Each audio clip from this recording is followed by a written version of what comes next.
Hi, this is Matthew Robert Payne. This is the parable of the rich man and Lazarus. We pick it up in Luke 16 verse 19. There was a certain rich man that was clothed in purple and fine linen and fared sumptuously every day. But there was a certain beggar named Lazarus, full of sores, who was laid at his gate, desiring to be fed with the crumbs which fell from the rich man's table. Moreover, the dogs came and licked his sores. So it was that the beggar died and was carried to the angels to Abraham's bosom. The rich man also died and was buried, and being in the torments of Hades, he lifted up his eyes and saw Abraham afar off and Lazarus in his bosom.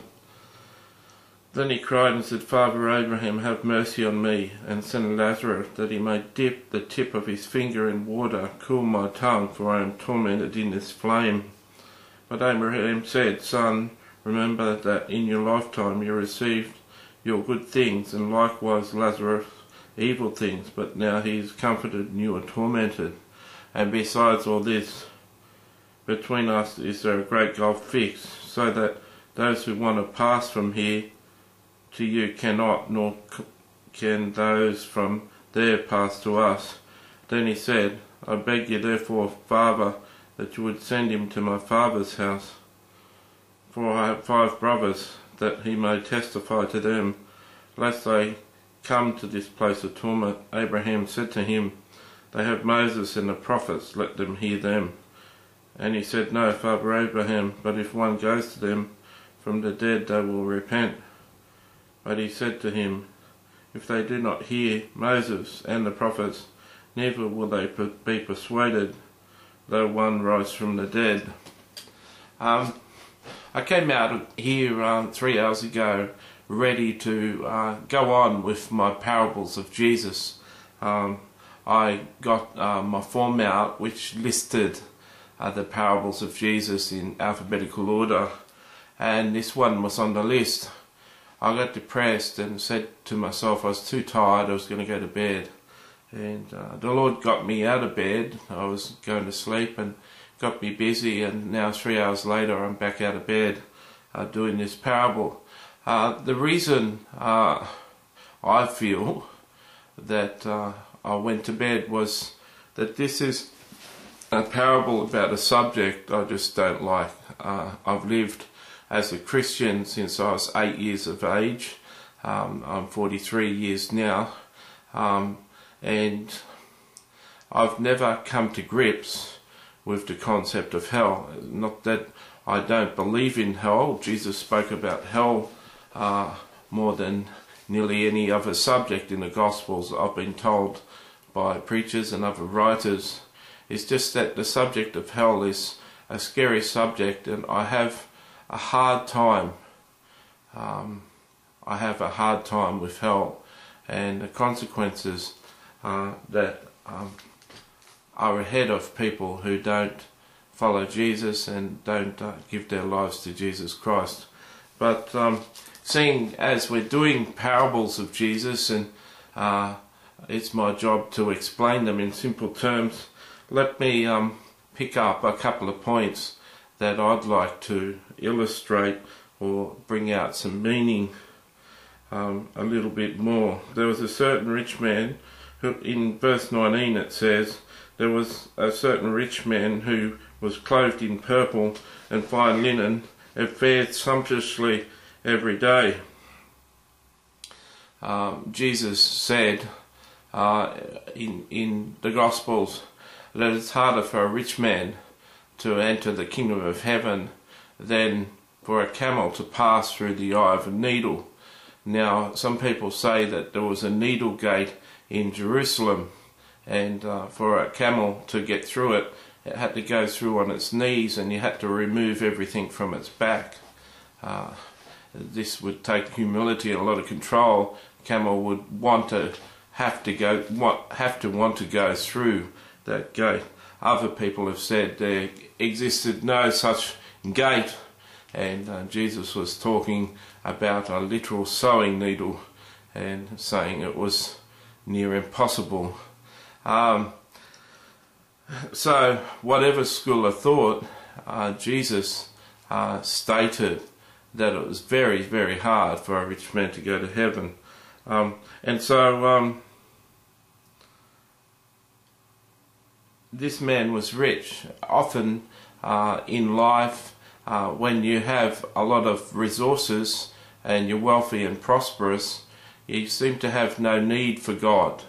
It's a proven fact with statistics that when people are poor and in poverty, they're more open to the gospel, and yet when they start to prosper, they seem to move away from God. That's certainly true in America, and it holds true in places like India. I've met an Indian apostle who spent a lot of time visiting India, and he says that the Christians are very good at converting the lower castes, the lower people, the poor beggars and the working class maids and people that are in the lowest system in their class system. The Christians are very good at converting them, but Christians have a lot harder time converting the rich. So it's not an evil thing to be rich. Money doesn't hold any value. It's just that when you get to a stage where all your needs are met and you can live in luxury, most often people choose that course. But Lazarus was there outside the gate begging bread. I find it interesting in verse 21, he said he desired to be fed with the crumbs that fell from the rich man's table. He basically was not eating breadcrumbs. He was eating the scraps off the table as the man ate, and he wanted to throw things away. Lazarus was his bin.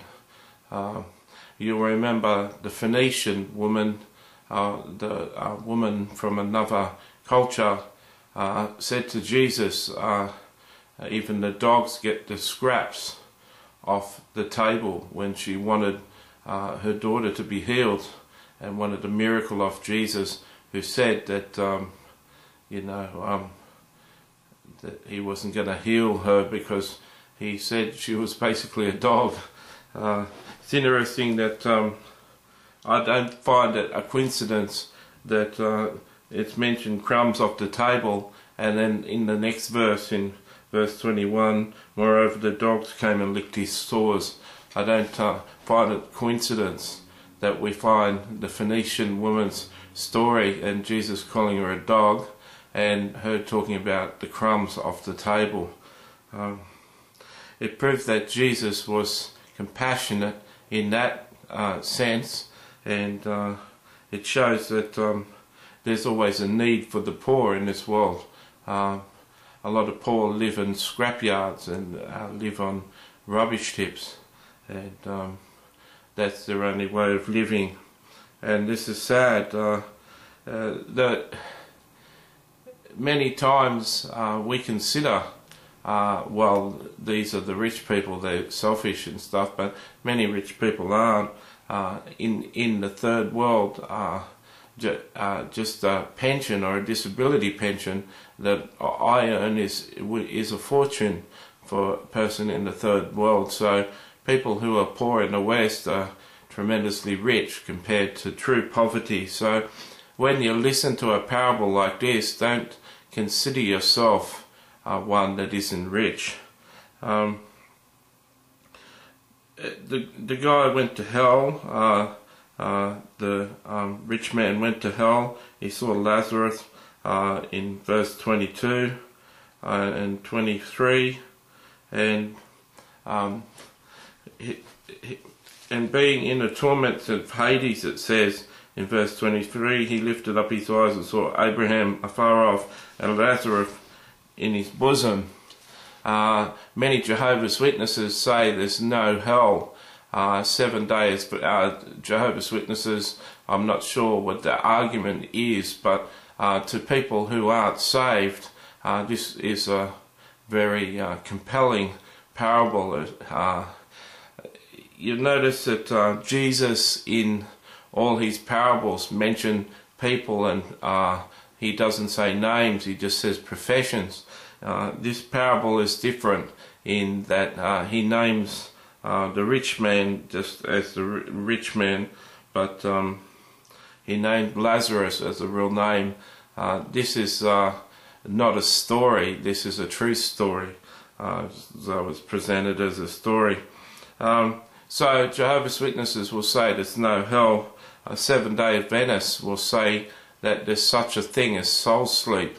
When you die, we just stay in this sleep sort of state, and we wait for the resurrection of the dead. This is saying that there was a paradise pre-Jesus resurrection, and there was a hell where people were actually burning and wanted a drop of water. It says in verse 24 that he may dip the tip of his finger in the water and cool my tongue.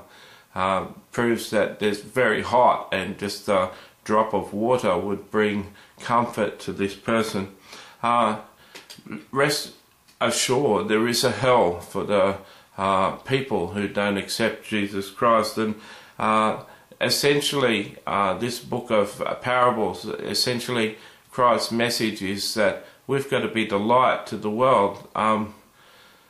It's a hard thing to consider, and I don't want to bear down on you with guilt and shame and condemnation, but many of the people you know in shops and people you work with and friends and relatives, many of them are counting on you and your witness to lead them to salvation. There's people in every Christian's life that may end up in hell because the Christian didn't share the gospel with them. That's a sobering message for me to share, and I don't mean to bring condemnation, but Jesus left the job of salvation to the sheep. Many people rely on their pastor to save people, or rely on an evangelist to save people, but pastors don't give birth to sheep. Sheep give birth to sheep. It's natural for sheep to give birth to sheep, and it's natural for sheep to go out and evangelize their friends. So that's how it is. The rich man said in verse 27 and 28 and 29 and 30 that Abraham was to send someone from the dead, send Lazarus to go and warn his brothers. It's interesting that the rich man still had mercy on his brothers. He had some compassion.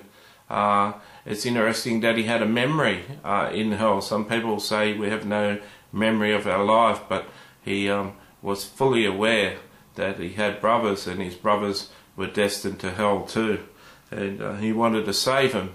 And it's interesting in verse 31 that Abraham said, but he said to him, if they do not hear Moses and the prophets, neither will they be persuaded though one rise from the dead.